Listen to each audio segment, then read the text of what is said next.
MSSD, uplifting Bangsamoro lives.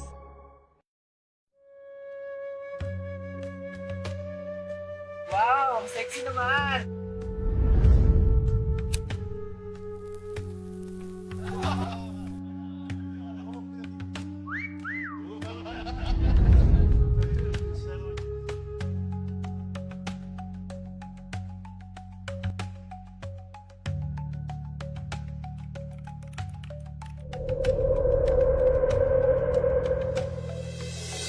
Ang catcalling, wolf whistling, pagtingin na may mali siya, at stalking ay hindi normal. Ito ay bastos. Ito ay kawalang respeto sa kababaihan. Bawal ang bastos sa Bangsamoro.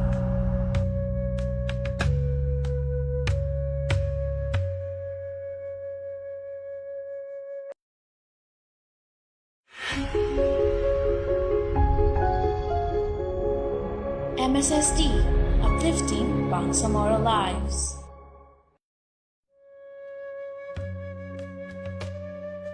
Wow, sexy naman!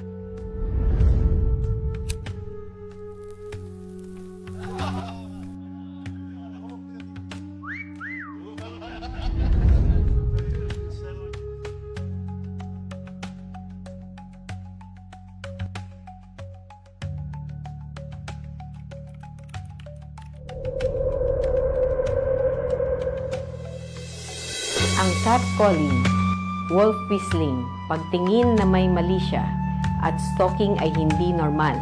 Ito ay bastos. Ito ay kawalang respeto sa kababaihan. Bawal ang bastos sa Bangsamoro.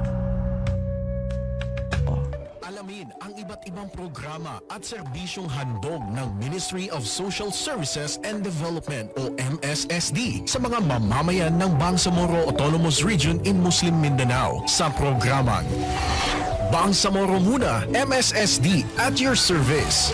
Samahan ang inyong mga tagapaglingkod mula sa MSSD sa pangunguna ni Minister Attorney Raisa Jajuri at alamin ang mga proyekto at programa ng Bangsamoro Government para sa mga kabataan, kababaihan, nakatatanda at sa lahat ng mga vulnerable sektor ng lipunan. Bangsamoro Muna, MSSD at your service. Mapapakinggan sa DXMS AM, Radyo Bida, Cotabato City, DXOM AM, Radyo Bida, Coronadal City at Voice FM Cotabato tuwing Sabado alas 8 hanggang alas 9 ng umaga. Bangsamoro Muna, MSSD at your service. Makialam, makibalita at makibahagi. Sama-sama nating paunlarin ang buhay ng Bangsamoro. Bangsamoro Muna, MSSD at your service. Good morning, good morning, good morning, good morning, good morning, good morning. Magandang Sabado ng umaga po sa ating lahat. Kabangsamoro. Welcome po sa inyong paboritong programa na inyo pong bisyo na. No? Every Saturday. At ngayon po ay Sabado ng umaga, July 4, 2026. At samahan niyo po kami para po sa isang buong oras ng makabuluhang talakayan. Assalamualaikum, ako niyong Kabangsamoro, Jeff Mendez at your service. Assalamualaikum mga kababayan sa Bangsamoro. Narito muli ang inyong lingguhang programa na naghahatid ng malinaw, tama at napapanahong impormasyon tungkol sa mga mandato, programa, serbisyo ng MSSD. Magandang umaga! MJ Alvarez po at your service. Bago po ang lahat, MJ, mag-ano muna tayo.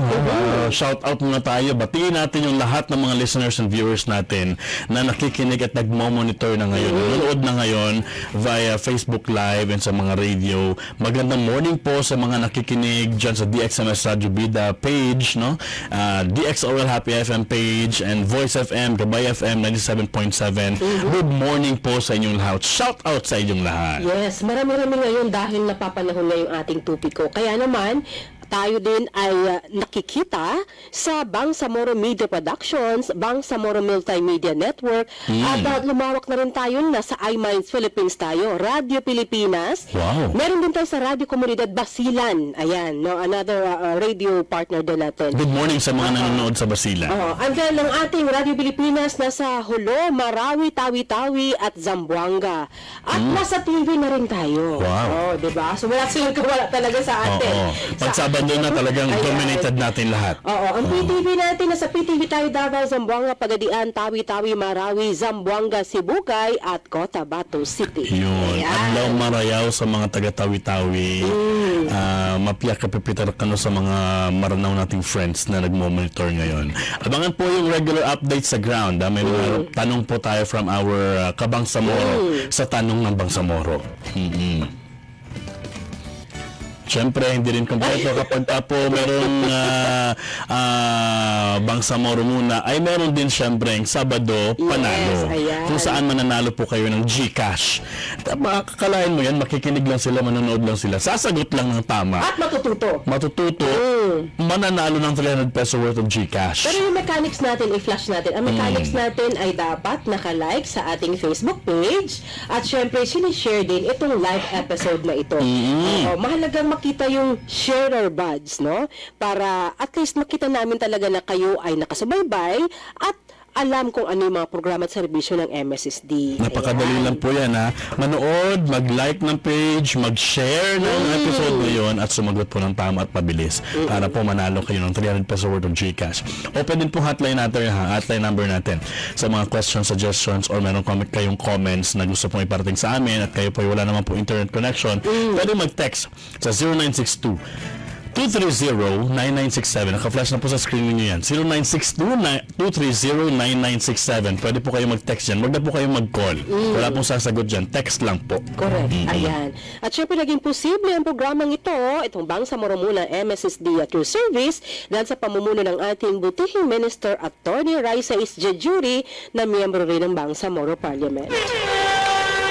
Ayun, ano ba pag-uusapan natin ngayon? Sabi mo interesting talaga Yes, daw. very interesting. Napapanahon dahil nga ito ang pinaka-viral ngayon. Ayan. So, pag-uusapan natin this Saturday morning, ano ba itong Juvenile Justice and Welfare Act? Bakit importante itong pag-usapan? Kaya yung topiko natin, kulungan o rehabilitasyon. Ano ang katotohanan sa juvenile justice sa Pilipinas? Oo, kasi marami nang tatanong, ano ba talaga ang totoo dyan? Kasi merong mga lumalabas sa social media, sa mga balita about okay lang, hindi makukulong yan kasi mga bata yan. Okay lang, hindi makukulong yan kasi iba naman ang treatment. At ganun din, yung sinasabi nung mga nasa Tacloban, yung mga bata, allegedly, nag-usap sila tungkol doon sa kanilang before they made a crime, no? At maganda na mapag-usapan natin para makita natin kung meron pa pagkakaiba? Meron bang pagkakaiba pagka ang treatment ay pagka ang situation nasa Bangsamoro? Meron bang difference yan? Ano ba ang legal basis natin kapag ka po si MSSD ay nag-handle ng mga kaso na nag-i-involve sa mga kabataan? Isa pang tanong, ito bang batas na to ay para sa mga biktima or para sa perpetrator? Perpetrator, yun. Diba? Ha? Kakasama po natin ngayon si Attorney Franz Sumangil, Attorney 3 po, Legal and Legislative Liaison Division ng MSSD, at si Justin Monique Rumiliano, Internal Auditor 3, Internal Audit Division ng MSSD. Bumati po tayo muna, Ma'am and Sir Attorney. Magandang morning po sa inyo and welcome sa Bangsamoro muna MSSD at your service. Welcome, first time nila. Oo.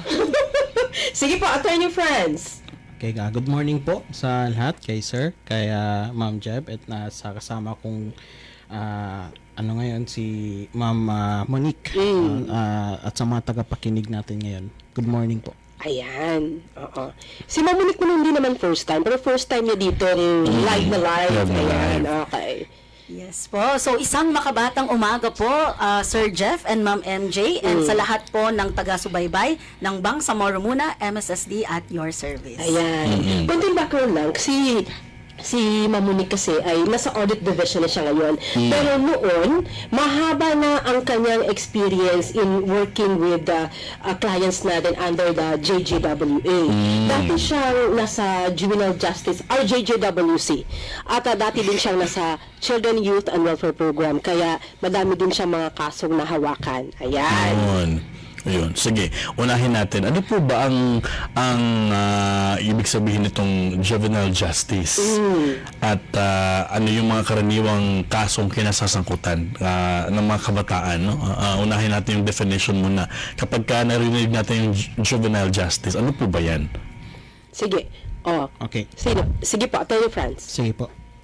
So, ang Juvenile Justice and Welfare Act po ay ang batas na naglalayong protektahan at gabayan ang mga batang nasasangkot sa paglabag ng batas, or ito yung tinatawag natin under the law as children in conflict with the law. So, hinihiling nitong bigyan sila ng pagkakataong magbago at makabalik sa tamang landas at maibalik sila sa lipunan sa pamamagitan ng rehabilitasyon, paggabay at suporta sa halip na sila ay ikulong. So, yun ang review ng batas. Yun. Pagka po nakarinig kayo ng juvenile, okay, naka-flash sa screen, ibig sabihin po bata yan.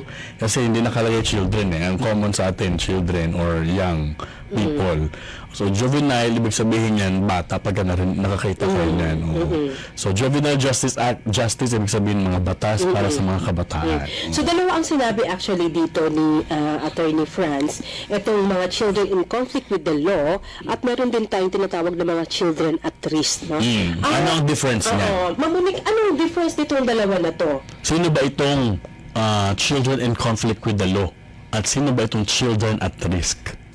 Sige, okay po. So, sa batas po na Juvenile Justice and Welfare Act, meron po tayong dalawang clientele. So, yun na nga po, no, yung ating children in conflict with the law, kung saan ito po yung mga batang alleged as, accused as, or adjudged as having committed an offense under Philippine law. Okay, so ito po yung mga batang below 18 years old na nakalabag po sa batas ng Pilipinas. Okay? So, pangalawa naman po, meron po tayong children at risk. Okay? So, sino ba itong mga children at risk po, no? So, tignan po natin yung pagkakaiba po nilang dalawa. Okay? So, ang children at risk, ito naman po yung tumutukoy sa mga batang madaling maimpluwensyahan o may mataas na posibilidad po, no, na makagawa po sila ng paglabag sa batas dahil sa kanyang mga personal, pampamilya at panlipunang sitwasyon. Ibig sabihin, MJ, pagka sinabing children in conflict with the law, usually sila yung mga suspect pero mga bata. Suspect sila. Pagka children at risk naman, usually sila yung mga victim. Or magiging victim pala. Parang tingin natin baka pwede sila maging victim kasi nga dahil doon sa kanilang kalagayan.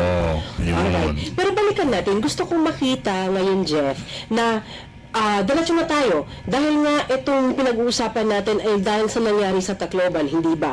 Pero bakit, ano ba ang, before the Juvenile Justice Welfare Act, ano ang kalagayan?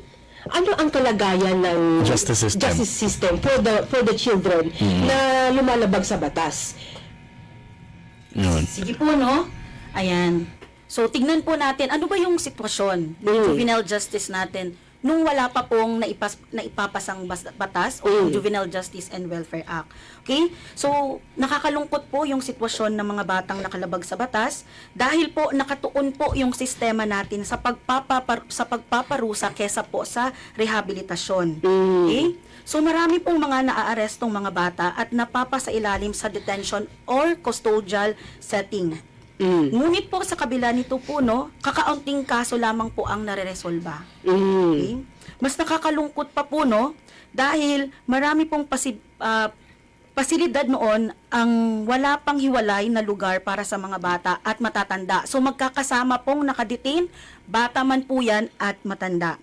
Kaya po nalalagay po yung sitwasyon nila sa isang hindi ligtas na kapaligiran batay po sa kanilang edad.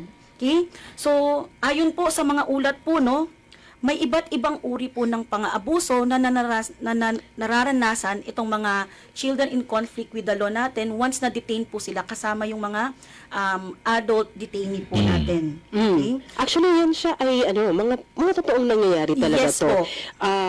Kung maalala natin, there was a video actually. It was a project of I forgot the one organization and UNICEF na nagpapakita, binaybay nila yung mga batang mga CICL na isinama sa mga adult, no? Yung mga kriminal na, meron ng mga kaso. So may documented accounts. Yes, documentary film pala.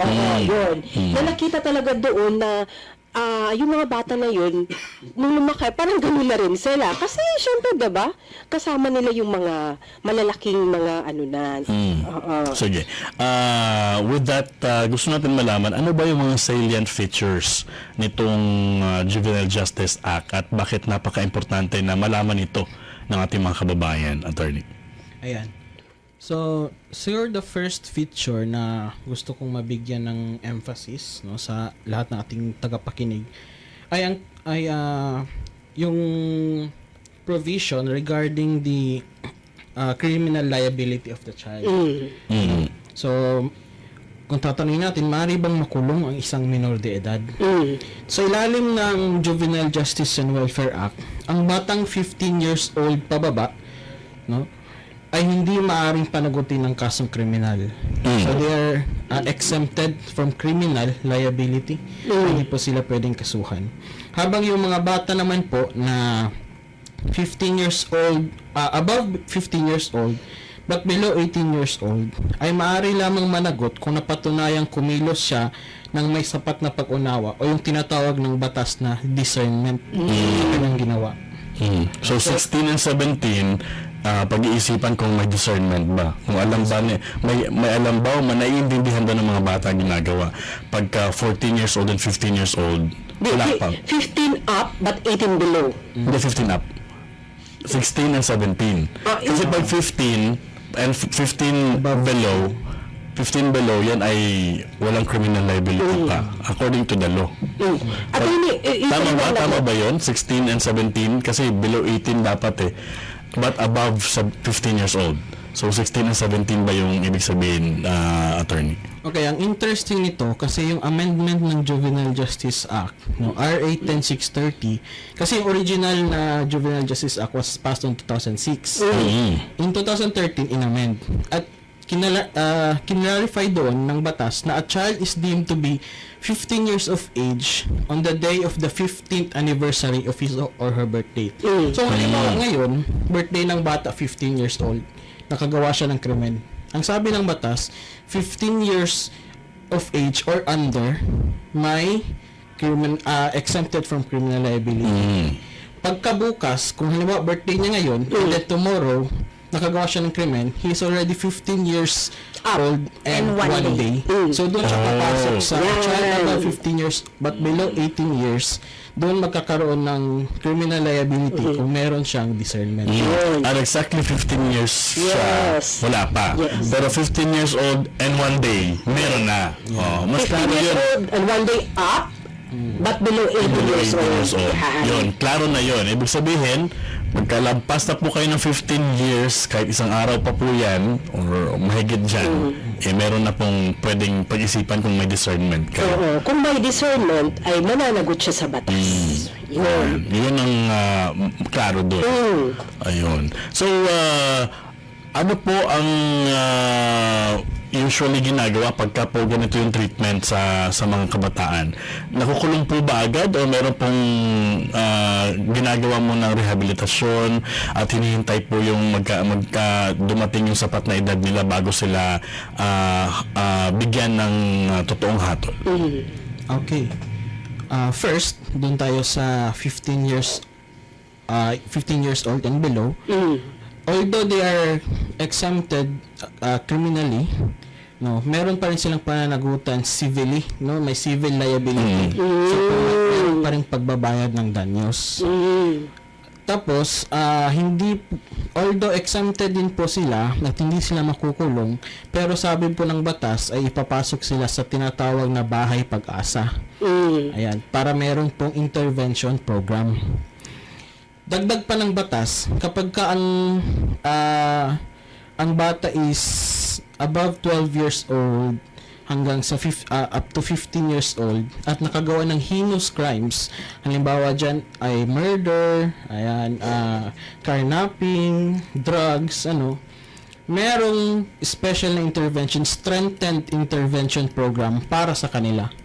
Ayan. So mali po yung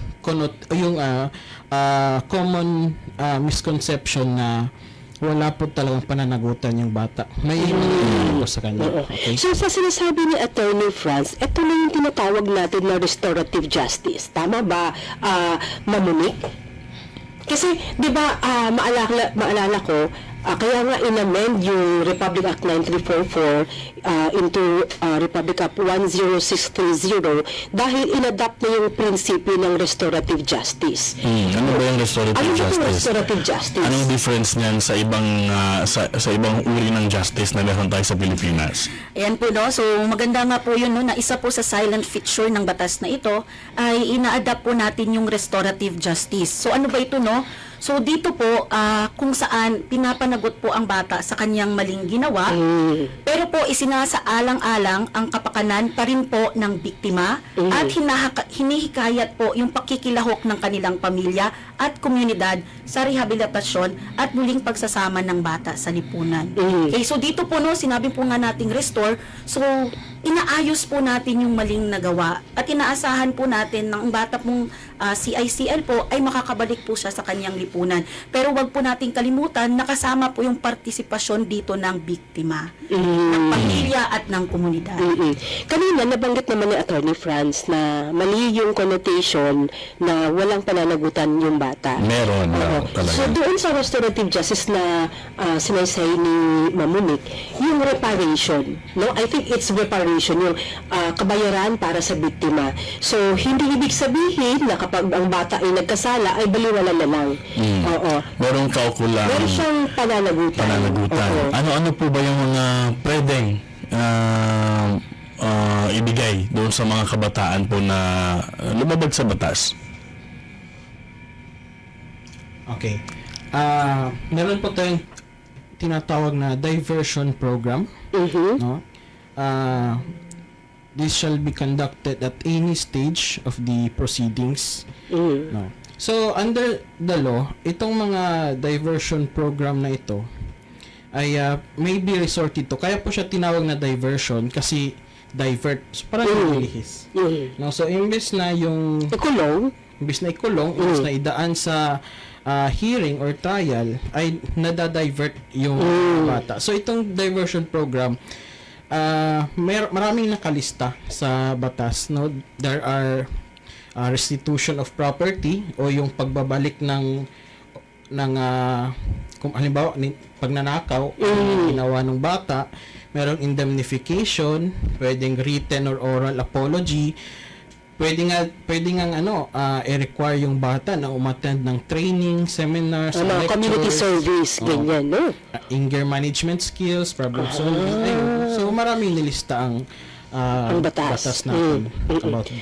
Na-available ba yan sa atin po sa Bangsamoro Region pagka po yan training and workshop for children, meron po ba tayong ganong klaseng avenue, meron po ba tayong ganong sistema at yung sinasabi nyo rin po na iba pa pong pwedeng ibigay sa mga bata, available po ba ma'am sa ating pong MSSD offices, yung pong ganong klaseng activities para sa mga kabataan?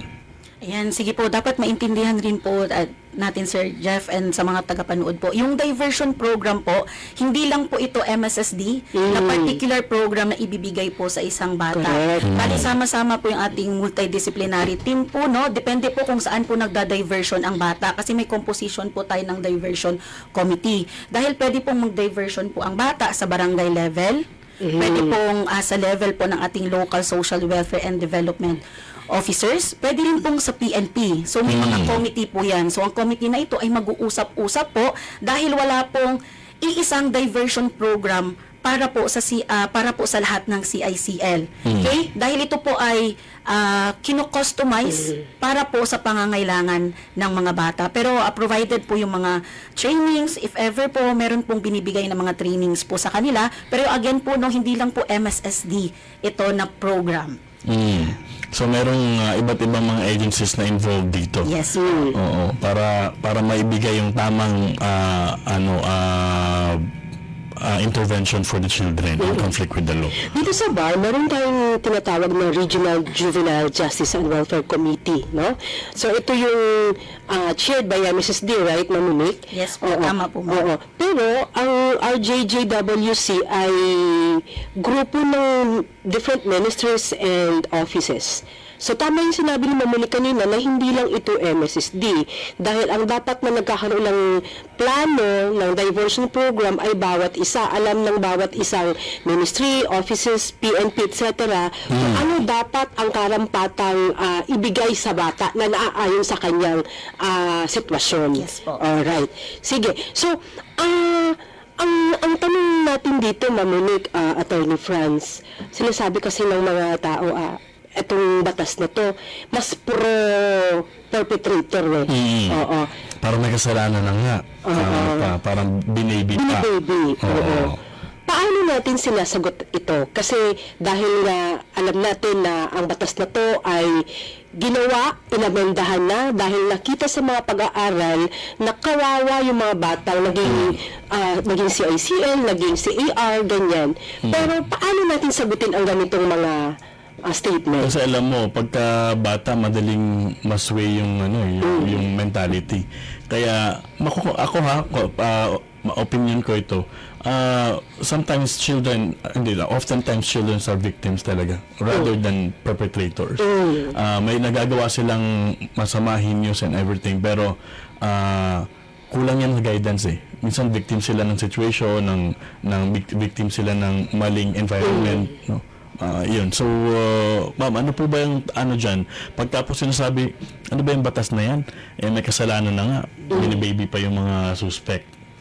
Yan po, no? So, sa batas na ito, tulad ng mga na-share na po namin kanina, no? Hindi po binibaby yung mga children in conflict with the law po natin dito. Ini-emphasize po talaga natin na meron po silang accountability or pananagutan po. Okay? So, yun din po, at hindi lang po ito para doon sa mga nagkasala. Tulad po ng nabanggit ko kanina, ina-adapt po nito ang restorative justice, kung saan isinasaalang din po natin ang kapakanan ng biktima. Nakalagay po ito sa batas. Na kailangan po may mga appropriate interventions rin po tayo para po sa biktima. So hindi po totoo na ang batas na ito ay para lamang sa mga CICL. Kung hindi, nakalagay din po dito yung assistance na para rin po sa biktima. Sa iyong karanasan, Ma'am Monique, bilang ikaw ay nasa JJWC dati at nasa Children and Youth Welfare Program, ano yung mga pangunahing dahilan kung bakit nasasangkot yung mga bata sa krimen? Ayan po, no? Actually, nakalagay po sa Regional Plan of Action for Children po natin nung 2024-2028 yung mga ilan po sa mga dahilan kung bakit ba nakakagawa po ng pagkakamali itong mga batang ito. Pero sana po maintindihan po natin na wala pong batang pinanganak na masama. Tama po ba? So, tama yung sinabi mo kanina, Jeff, ang bata talaga, Likas na inosente. Oo. Depende na yan. Para yan siyang blank tablet. Kung ano lang yung nilalagay mo dyan, yan yung mafe-feed sa kanya. Halimbawa, if he woke up in an environment na free yung gun, no? Nandiyan lang yung baril. Tapos nakikirinig pag-uusap palagi tungkol sa baril. So, tapos walang guidance ng mga mas nakakatanda sa kanya. Naturally, kahit hindi mo iutos yan, mangyayari yung hindi mo inaasahan. May dadagdag sa Attorney Franz. Yes po. In addition po sa lahat ng mga sinabi niyo, which I agree, isa pong component ng restorative justice is reintegration into the society. Binabalik natin yung mga bata na nagbabago sa lipunan, no? Na maging productive members of society. Kasi imaginein mo, kung walang Juvenile Justice Act, At yung mga bata is mahatulan kagaya ng matanda. Imaginein mo kung 17 years old yung bata, nakakommit ng murder. Ang murder is maximum penalty 40 years. So imagine mo kung 17 years old na batang yan, ipapasok mo sa kulungan kasama yung ibang mga kriminal na matatanda, talaga yung mga kasama ng mga siguro may mga halang na kaluluwa dyan, no? After 40 years, 57 years old, marirelease yan. And isipin mo kung anong nangyari sa bata within those 40 years. Basically, you are releasing a much more dangerous person in society. Kasi nahuna siya, mas na-train na siya. Nahulma na siya ng kasamaan. Kaysa mahulma siya ng kabutihan. So bahagi yan, Attorney Franz, doon sa tinatawag natin na restorative justice, no? Bahagi yan siya yung pagbabalik sa lipunan, no? Na sa halip nga na ikulong itong mga batang to at ilagay sa piitan kasama yung mga matatanda na maaaring maging criminal din, no? Sila sa paglaki nila, binibigyan natin ng pagkakataon ng mga bata na magbago, humingi ng tawad, at matanggap muli ng community, no? Na isang mabuting mamamayan. Ayun. When we come back, alamin naman natin yung mga real cases, no? na na-handle ng ating pong mga bisita, and ano yung kwento lang para kwentuhan tayo kung tungkol sa paano na-handle, anong nangyari doon sa suspect, nagbago ba, may ganap ba, meron bang talagang real story about the batas na pinatupad, and then nakatulong din doon sa mga suspect. Magsabado panalo ka muna. Oo, magsabado panalo muna tayo. Alright. Ayun. First question of the day. Yan. Question na. First question, ayan.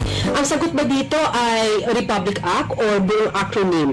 Unang tanong, anong batas ang naglalayong tugunan at bigyang solusyon ang mga suliraning kinakaharap ng mga children at risk at children in conflict with the law? Ayan.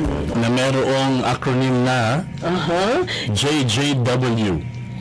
May A pa. A pa. Ayan. Sige ha. Paunahan ng sagot, Paunahan ng sagot. Tsaka ulitin natin, hindi po pwedeng sumama dito sa ating panalo, sa bali panalo ang mga employees po ng MSSD. Ayan. Ibigay nyo na po yan sa mga natin, sa mga clients, ha? Sagutin na. Ano po yung batas na naglayong tugunan at bigyang solusyon? Ang matitinding suliraning kinakaharap ng mga children at risk at children in conflict with the law sa Pilipinas. Yan. Yan, punta tayo dun sa tanong ng bayan dahil alam mo, merong mga questions ang ating mga kabangsamoro sa ground at dapat masagot ng ating mga bisita, MJ. Pagkaisa, mga sugo sa mangkot. Tanong ng Bangsamoro. Bilang isang magulang, ano na naman ang papel ng mga magulang sa paggabay sa kanilang mga anak? Mapaparusahan ba kami kung sila ay napapabayaan? Tanong ng Bangsamoro. Question number 1 natin, may pananagutan po ba? Sabi ng ating kabangsamoro on the ground. May pananagutan po ba yung mga magulang kapag po yung anak nilang mga bata ay nasangkot sa krimen, lalo na nasangkot sa heinous crime? Si Mamunik ba? Okay. Yan, isang magandang tanong po, no? Tanong ng karamihan sa ngayon po, no? So, may mahalaga pong pananagutan ang mga magulang po, no? Lalo na sa paggabay at pagdisiplina ng kanilang mga anak. So, kapag nasangkot po ang isang bata sa paglabag ng batas, inaasahan po na sila ay makikipagtulungan sa mga otoridad at sa mga programang rehabilitasyon. So, depende po sa sitwasyon at sa ibang umiiral na batas po, no, maaari rin po silang magkaroon ng pananagutang sibil o iba pang pananagutan kung napatunayan po na nagkaroon po ng kapabayaan. Wala pala ganun. Hindi pala free ang So, parents, siguraduhin nagagabayan ng mabuti yung mga anak ninyo dahil pag napatunayan na, meron kayo pagkukulang. Kayo ang punot dulo nito. Marami namang salo. Actually, marami namang elemento. Hindi lang mga magulang. Siyempre, naunang magulang dahil tayo sa bahay tulog. Dapat kasi, responsibility of the parents to monitor their children, lalo na dun sa mga activities. Isa na dyan yung paggamit ng mga social media platforms at paggamit ng kanilang cellphone. Mamunik, dahil nabanggit na rin ni Jeff, itong mga social media platforms. I think meron tayo sa ating RPAC. Yes, Tama ba? Yung sa regional plan ano ba yun? Regional Plan of Action for Children po, no? Again, available po ito. Pwede po itong ma-download ng General Public Nasa po, website no? natin Yes, po. nasa website po ng MSSD kung gusto nyo pong tignan, no? So again, sa planong ito, 2024 to 2028, nakalagay po dito yung mga analysis po kung bakit po ba nakakapag-commit ang isang bata ng krimen po, no? So, tulad ng mga nabanggit nyo po actually kanina, no? Unang-una po sa lahat, yung lack or absence po ng proper parental supervision. So, lumabas po talaga ito, no?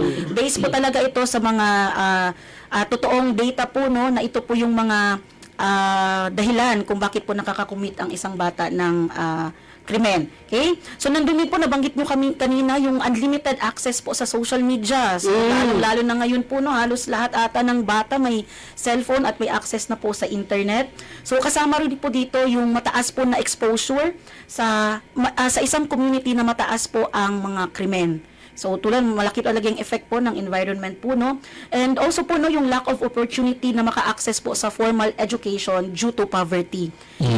Okay, so kasama rin po dito, no, na hindi po natin maiwasan yung poor implementation pa rin po talaga ng batas sa grounds po natin, no.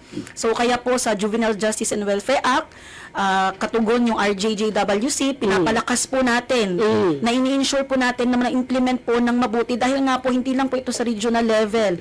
Hanggang sa barangay level po yung ating mga barangay council for the protection of children, meron po silang mga roles and responsibility pagdating po dito sa paggabay sa ating mga kabataan. Meron kasi mga parents na parang dinidepensahan yung mga paglalaro ng mga bata kasi sila naglalaro din. Hindi nila alam. Okay lang yan. Wala namang ano dyan. Natuto pa nga. Magaling nga mag-English yung anak ko dahil sa nilalaro nila eh. Pero ito po, isa rin sa nakikita ko na challenge, no? Ayaw natin maglaro ng mga available na apps, no? Yung mga anak natin, halimbawa na Roblox, no? Talagang yun ang maraming ano doon, maraming nagsasabi talaga na wag kasi may access doon yung mga mga masasamang loob. Tsaka meron nang lumabas. Di ba may video yung bata na pinapahubad siya? Meron silang parang challenge na binabanggit at pagka nagawa mo yung challenge na yun, meron kang reward which is not good. Pero ang problema, wala naman tayong alternative eh. Si DepEd hindi naman gumawa ng isang app para yun ang i-recommend sa parents na ito ang paglaruin nyo ang anak nyo nitong app na to. Wala tayong ganyan. Wala tayong binigay na alternatibo. Ayaw ng Roblox. Anong alternatibo niyan? May ginawa ba si national government na isang app? Nag-invento ba tayo ng isang app para sa mga batang Pilipino para ma-integrate doon yung tapang values, ma-integrate doon para maging substitute din siya, no? Na pagka po busy yung parent, pwedeng iiwan sa bata yung app para magturo sa kanya kung anong tamang mga gawa. So walang ganyan. So isa yun sa mga challenge. Kaya tama din sinabi ni Mama ni kanina na ito ng ganitong ating challenges ay hindi lang MSSD. Ito ay convergence ng different ministries, offices, and agencies. Pero balikan ko yung sinabi mo na yung ating DepEd, yung ating educational system ay malaking bahagi doon sa may napakahalagang role dito sa usaping ito. Pero di ba binalik na yung GMRC? Good Moral and Right Conduct. Pero meron yung homeroom. Merong homeroom session ang mga eskwelahan kahit public school pa. May homeroom session sila. Guiding the children kung ano mga tamang bago magsimula yung proper na mga lectures, subjects ay nag-homeroom muna sila 30 minutes I think. Ako, maalala ko, ito sa aking anak, mula nung kinder siya, meron talagang GMRC. Meron talagang GMRC. Pero balikan ko ngayon yung sinabi mo kanina, Jeff, na yung ating access ng social media platforms ng ating mga kabataan, bago lang narinig ko yung Philippine Pediatric Society, nagrekomenda sila na dapat walang access. Wala muna access 16 below, no? Wala muna access. Tsaka gusto ko rin talagang i-point out dito, isa sa mga pag-aaral nila ay meron talagang yung connect sa ating neurodevelopment. Yung mga batang natututo lang gumagamit ng mga guns, kaya nga ako no to toy guns talaga. Kasi napakahirap nito dahil akala nila toy lang to. Pag makakita ng totoong gun, toy pa rin nila. So pag-isipan din sana ng gobyerno kung i-ban ba natin yung mga na dangerous like swords, guns, And then, yung mga palabas sa TV, dapat ba napapanood nila yung mga barilan? Dapat ba sa mga cartoons and mga animes napapanood nila? Dapat ba tanggalin na rin natin yan sa ating mga TV programs na merong mga fight scenes and all. So yun malaking intervention ang kailangan kung gusto natin na mamulat ang tao mamulat yung mga bata sa tamang sa tamang way. May mga bansa na actually na nagbaban na ng social media platforms. No? At the right age, saka ka palang mahahawak ka pwedeng mag-access ng mga social media. Pero prone talaga yung mga bata sa outside temptation. Sana maisip din ng Philippine government, no, na vulnerable pa yung neurodevelopment ng mga bata natin. So yung mga meron pang mga underdeveloped na mga impulse control yung mga bata natin. So kaya mahalagang gabayan talaga natin sila. Some would argue na ang technology ay nakakatulong. Well, para sa akin talaga pwedeng may advantage yan, pwedeng may disadvantage yan. At isa sa mga disadvantage yan ay pwedeng maturuan ng mga bata ng mali. So, importante po talaga na kung ayaw natin tanggalin yung technology or social media or paggamit ng gadgets for the children, let's see to it na meron silang alternative na app na ilagay dyan na pwedeng ibigay dun sa mga bata para to make sure na tama yung mga applications at ginagamit nila sa kanilang gadgets. At may tamang guideline, no? Oo, yes. And ayan, ang second question na ating kabasamoro, diretso na natin yan sila. Pagkaisa, mga sugo sa mangkot. Tanong ng Bangsamoro. Marami nagsasabi na ibaba ang criminal age. Ano po ba ang masasabi ng kasalukuyan ng batas dito? Tanong ng Bangsamoro.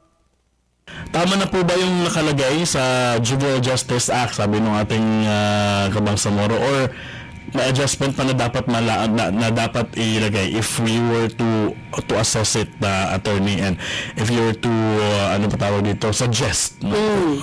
Sige po. Alam mo, yung Juvenile Justice and Welfare Act, pag bubuksan natin, kahit isang search lang sa Google, napakahaba. Kahit yung amendment, napakahaba. Ang RA 9344 as amended by RA 10630, napaka-comprehensive na. Actually, specific na ang law sa kung anong pwedeng gagawin sa mga bata. Siguro para sa akin, ang kailangan pagtuunan siguro ng pansin yung implementation. Enforcement. Kasi nasa batas na dapat may bahay pag-asa ang LGU na establish. As to the status of that, ewan ko lang kung lahat ng LGU may bahay pag-asa na ba, diba? Nandyan na lahat sa batas, no, for now. Siguro ang issue dyan, ang maraming mga nananawagan na pababain yung age of criminal liability. Yun talaga yung issue. And it is our position na hindi na. No, actually, addressed na yan ng batas. Addressed na yan nung amending law, yung 10630, na kapag above 12 years of age and up to 15 years, ang nagawa na krimen ng mga bata is heinous crime. Merong intensive juvenile intervention and support center, no, ilalagay sila sa intensive na intervention program, no. So sa ngayon, since yan ang batas natin, kailangan nating sundin. Ewan ko lang in the future kung talagang may papasa na batas adjusting the age. Nevertheless, no, kami sa MSSD are committed to protecting and caring for our children. All for the interest of the child. Kahit pabago-baguhin mo pa yung edad dyan, kung yung mga parents ganun pa rin yung gawin, hindi pa rin ginagabay ng anak, kahit gaano kababa pa yung age of criminal liability, ganun at ganun pa rin yung cycle, ganun at ganun pa rin ang mangyayari. So it will not make a difference at all. Pero kasi pinapasok lang nila itong ganitong klaseng questions, attorney, because some, yung mga, lalo na yung mga tawag dito, mga grupo ng mga masasamang loob, ginagamit yung mga bata para transport ng illegal drugs, para magnakaw, yung mga grupo ng mga goons, no, ginagamit ng dahil precisely because since at least makukulong naman, irihirab, tapos ipapakawalan naman yan. So yan yung isa sa mga nangyayari talaga sa lipunan. Yung mga kriminal na dati, gagamitin yung mga bata para sa kanilang mga criminal doings. Ang ganda ng mga explanation kanina ni Attorney Franz na imagine bata na 17 years old. So kaya ipababa mo pa yan sa criminal age na 12 maybe. 12. Tapos he was crying 40 years ang kanyang So 40 plus 12, 52 years old. Paglabas niya, magiging dangerous person pa rin siya. No? So yun yung gusto kong ulitin dahil napakaganda ng explanation ni Attorney Franz kanina na hindi magiging solusyon ito. No, ang pagpapababa ng age of criminal liability. Ngayon, gusto nating pag-usapan dahil sinabi mo na kanina, Jeff, yung different sectors, ano dapat ang role? Iniwan na natin kanina ang mga nanay at mga tatay. Sige, bago yan, mag-post muna tayo at mag-report. Updates muna natin, no?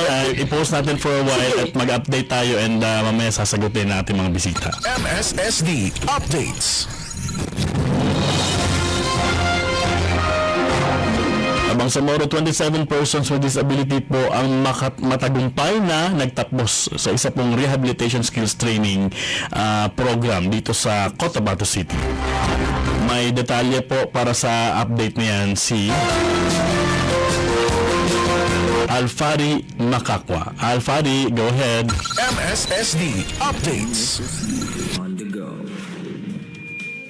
Isang makabuluhang selebrasyon para sa tagumpay, kakayahan at bagong simula. Ngayong araw, kinikilala ng Ministry of Social Services and Development o MSSD ang 27 na mga persons with disabilities na nagtapos ng kanilang Vocational Rehabilitation Skills Training Program sa mga kursong Basic Computer Operation, Massage Therapy at Cookery. May temang Empowering Every Ability, Transforming Every Future. Dinaluhan ang programa ng mga opisyal ng MSSD, partner agencies, pamilya ng mga completers at iba pang stakeholders bilang pagkilala sa dedikasyon at tagumpay ng mga persons with disabilities. Una ng aling responsibilidad and aspiration na ang mga persons with disabilities ay tao ang importanteng bahagi ng ating lipunan bago pa yung kanilang mga kapansanan. Ang pagtatapos ninyo sa kurso ay nagpapakita na gusto at kaya ninyong iangat palalo ang inyong mga kapasidad, ang inyong mga buhay at mag-ambag sa ating lipunan.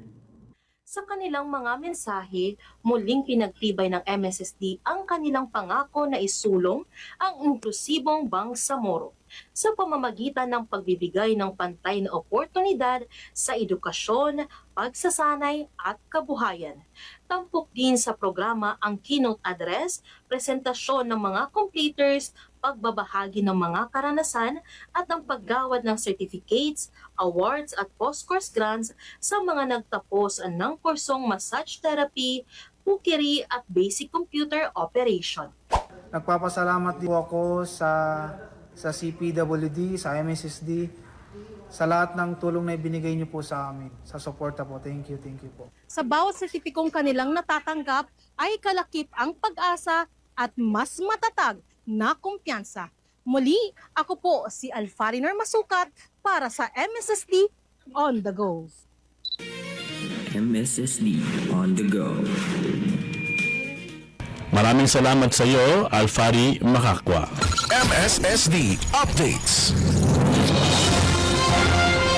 Mula naman sa Sharif Aguac, mayroong 50 kabataan na lumahok sa educational tour. May ulat sa atin si Emran Alim. Emran? MSSD Updates. MSSD On The Go. Upang higit na mapalawak ang kamalayan ng mga kabataang Bangsamoro sa kanilang karapatan, Sumailalim sa Child Rights Session ng MSSD ang 50 kabataan mula sa geographically isolated, disadvantaged, and conflict-affected areas o JIDCA ng Sharif Agwak, Maguindanao del Sur sa isinagawang Youth Educational Tour nitong July 2 sa Bangsamoro Government Center.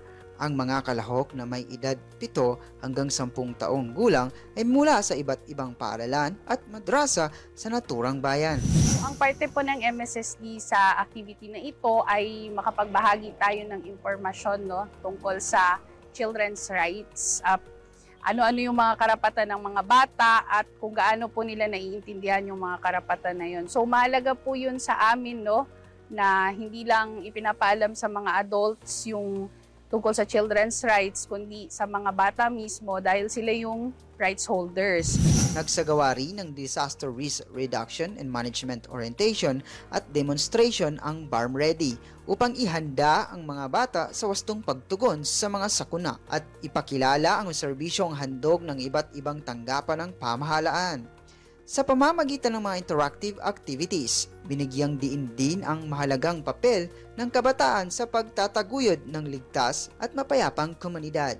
Samantala, nagbigay rin ng saya sina Jihad at Hanan, ang official mascots ng MSSD, sa isang masigla at friendly na paghahatid ng mahalagang mensahe tungkol sa pagiging responsableng kabataan at aktibong pakikiluhok sa komunidad. Inorganisa ang Youth Educational Tour ng 61st Infantry Brigade ng Philippine Army sa pagkikipagtulungan ng MSSD at BARM Ready. Bilang bahagi ng kanilang layuning, mapalawak ang kaalaman ng mga batang Bangsamoro sa child rights, disaster, preparedness at responsableng pakikilahok sa komunidad habang isinusulong ang mga hakbang upang mailayo ang kabataan sa impluwensya ng karahasan at iba pang banta sa kapayapaan.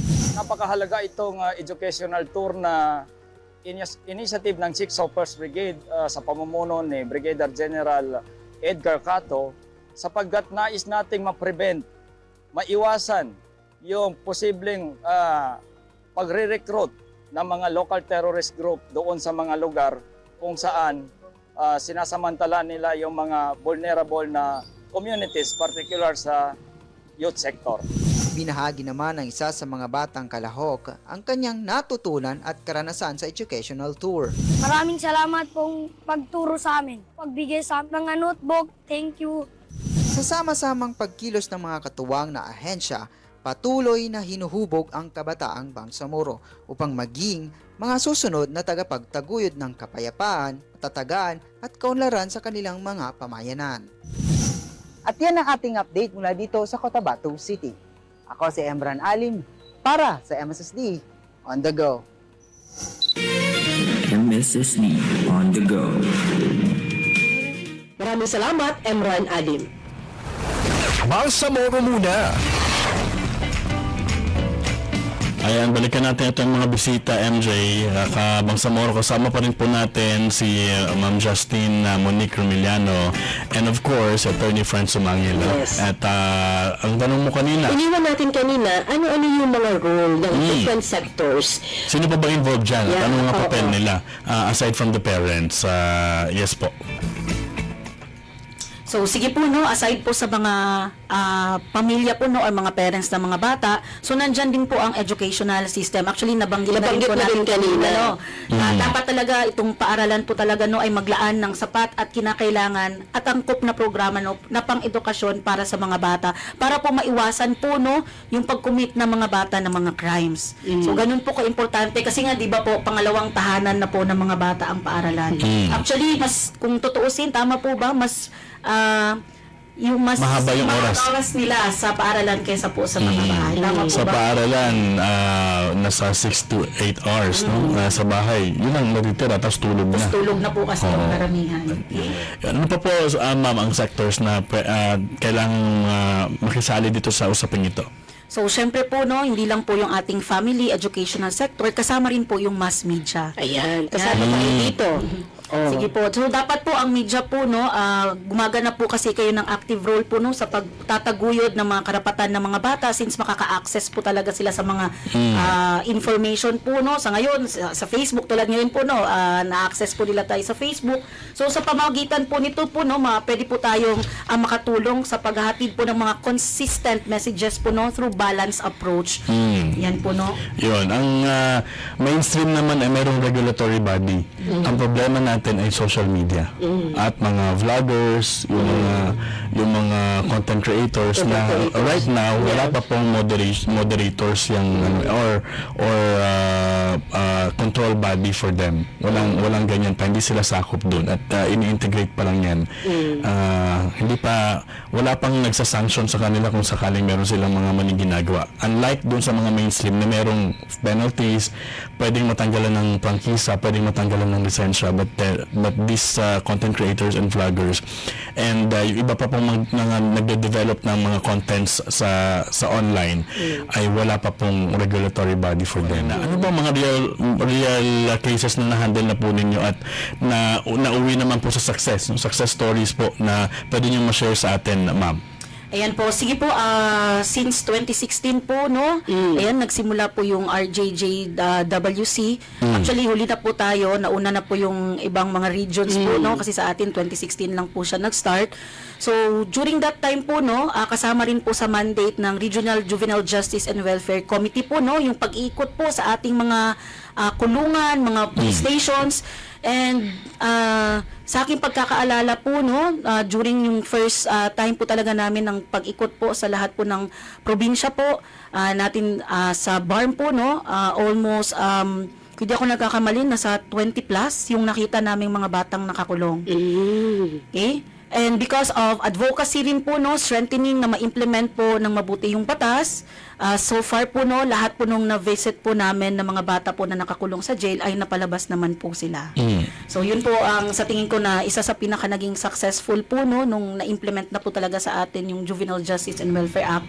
And also meron din po tayong mga kaso po ng mga bata. Ayan po, dahil po na-implement po sa kanya, nabigyan po siya ng diversion program. Instead po na makulong po yung isang bata, nag-undergo po siya ng diversion.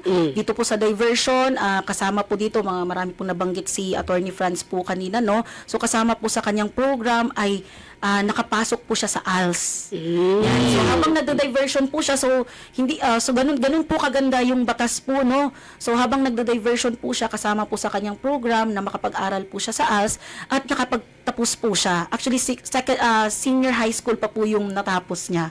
Okay? And sa tulong po ng community, ng kanyang family, ng ating mga social welfare officers po, naging successful po yung kanyang diversion program at na-dismiss po yung kanyang kaso. Yes po. May mga program po ba si MSSD, ma'am, para naman sa mga magulang para mabigyan sila ng tamang gabay? Kasi yun ang hindi ko naman po kasi alam kung anong responsibility ko. Ang alam ko lang naman po kasi talaga magtatrabaho ako para may makain yung anak ko. But other than that, wala. Meron po ba tayong binibigay sa kanila na workshop for the mothers, workshop for the parents, for the fathers, para paano po nila dapat gabayan at ituring yung kanilang mga anak? Okay po, so si MSSD po currently po meron po tayong child protection orientations. So hindi lang po ito para sa mga bata, kung hindi kasama na rin po ang mga magulang, ang community, para maintindihan po nila ng mabuti po kung paano po ba talaga tamang magabayan po itong mga bata na ito. Dito rin po sa child protection orientation, dinidiscuss din po natin yung iba't ibang uri ng mga batas. At kasama na batas patungkol sa mga bata at kasama na po dito yung Juvenile Justice and Welfare Act. At yun po gusto ko rin po emphasize na hindi lang po siya sa MSSD dahil po yung ating mga local government units o yung Local Council for the Protection of Children, kasama po yan sa programming po ng ating mga LCPC. Kung saan po na hindi lang po ito sa MSSD, kung hindi pati yung ating mga local government unit, kasama po sa program nila itong pagkandak po ng mga orientation para po sa mga magulang. Magandang pakinggan yan, pero parang wala pa akong narinig na merong ganyan sa LGUs. Sa LGUs? Sa LGUs, pero sa MSSD meron talaga. Kasi definitely integrated din yan doon sa family development sessions. Meron ganyan. Pero sa LGU, yun ang challenge sa kanila. Nagamitin po ninyo yung pondo ninyo para gabayan yung mga parents. Call the parents. Do it in the barangay level regularly. Yun po yung dapat nyo gawin para po ma-avoid natin yung culture of violence. Yan po yung pinaka-importante. Hone these children at a very, very young age.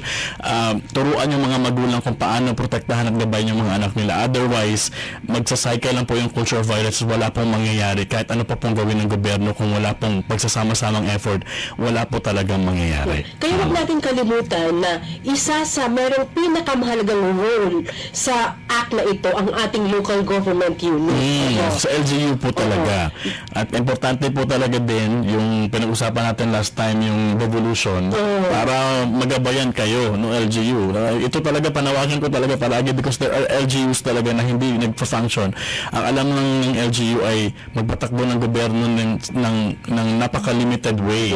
Pero yung tungkol po sa mga usaping ito, paggabay sa mga bata, paggabay sa mga magulang, gender sensitivity, pagtatapos doon sa violence against children, women and children, kulang na kulang sila. Yung binanggit kanina ni Attorney Franz na hindi na actually ang lawak na ng batas at comprehensive na siya masyado. Ang challenge na basahin. Ang challenge talaga natin dito, yung implementation. Correct. Ngayon, yung sinabi ni Attorney Franz kanina na may bahay pag-asa ba ang mga LGUs? Kasi napaka-importante nun. Ngayon, balikan ko yung sinabi mong devolution. Kasi binanggit ni Director General Estrella na mayroong national tax allocation. Correct. Kung gugustuhin nila, kung gugustuhin talaga nilang magkaroon ng bahay pag-asa, pwede kayong magkaroon. Pwede po kayong magkaroon. At yan po yung isang kagandahan dyan dahil tutulong sa MSSD para magabayan kayo kung paano nyo gawin yan, paano nyo magamit ng tama yung pondong yan. So, yun. Wala na tayong time. Dami kong sinabi. Ma'am and the attorney, final message po ninyo para sa ating mga viewers this morning. So, final message ko is that nais ko maunawaan ng publiko na ang juvenile justice law ay hindi batas na nagbibigay ng kalayaan sa mga batang lumalabag sa batas. Ito ay batas na naglalayong panagutin sila sa paraang angkop sa kanilang edad at antas ng pamumuhay habang binibigyan sila ng pagkakataong magbago. So mahalaga ang pagtutulungan ng pamilya, paaralan, komunidad at pamahalaan upang maiwasan ang pagkakasangkot ng mga kabataan sa krimen at matulungan silang maging responsableng mamamayan. Yun, ganda nun. Very comprehensive yung sinabi ni Attorney Franz. Yan. Hindi yan guarantee na walang mangyayari doon sa mga children in conflict with the law. Yan. So, sige po. Ma'am, kayo naman po. Sige po, since na ano na po ni Attorney Lance yung sa ating family rin po, no? So sa akin siguro yung messaging ko po talaga is para po sa mga kabataan sa mga bata, na nakikinig po kayo, no? Nais ko pong ipaalala po sa inyo na may kakayahan po kayong gumawa ng tamang desisyon at magkaroon ng magandang kinabukasan. Okay? Kung naharap po kayo sa tingin ninyo, mga bad influences po, no, nahirapan kayong magdesisyon, wag po kayong mag-atubiling humingi po ng gabay sa inyong mga magulang, sa mga teachers, or sa mga social workers po, no, o kung sino man yung inyong mapagkakatiwalaan po, no. Ang paghingi po ng gabay ay makakatulong upang makagawa ng mabuting desisyon. So lagi po nating tandaan, no, na bawat desisyon po natin ngayon ay may malaking epekto po sa ating kinabukasan, hindi lamang para sa ating sarili, kung hindi para sa ating pamilya, sa ating komunidad. So piliin po natin ang maging tama, igalang, sundin po natin ang batas, at maging responsable po tayo sa ating mga kilos at desisyon. Maraming salamat sa inyo, Ma'am Justin Monique Romeliano, Internal Auditor 3 ng Internal Audit Division ng MSSD, and of course, Attorney Franz Sumangil, Attorney 3, Legal and Legislative Liaison po ng Division, Legislative Liaison Division po ng MSSD VARM. Maraming thank you po and good morning ulit sa inyo. Ayan. Sana nasagot na ang mga katanungan ng ating Kabang Samoro ukol sa batas na ito. Bago tayo may tanong pa sa ating question number 2. At ito na po yung aming sa question number 2 bago kayo matapos number 2. Okay, second question. Sino ang mga kliyente sa ilalim ng Juvenile Justice and Welfare Act? Ayan. Nabanggit po yan, ha? Dalawa po sila. Dalawa po. Mga clients natin dyan. Acronym lang ba to? Pwedeng acronym na lang. Pwedeng acronym. Kung kaya ang hinding acronym, okay lang. Okay. Ayan, so ayun, gusto ko lang susugan ng konti yung sinabi ni Ma'am Monique na mahalaga talaga na open yung mga kabataan natin. Open sila sa mga nanay, tatay nila, kung ano yung mga problema nila. Sana ma-establish yung open communication between parents and children kasi napakahalaga po nito. Yun lang po. At muli kami ay nagpapasalamat sa inyong pakikibahagi sa isang oras na diskusyon at sa ating programa ngayong umaga. At sana marami kayong natutunan dahil ito po ay paulit-ulit po na mga katanungan, no? At sana tayo dumating yung araw na handa na ang Bangsamoro government, tayo lahat na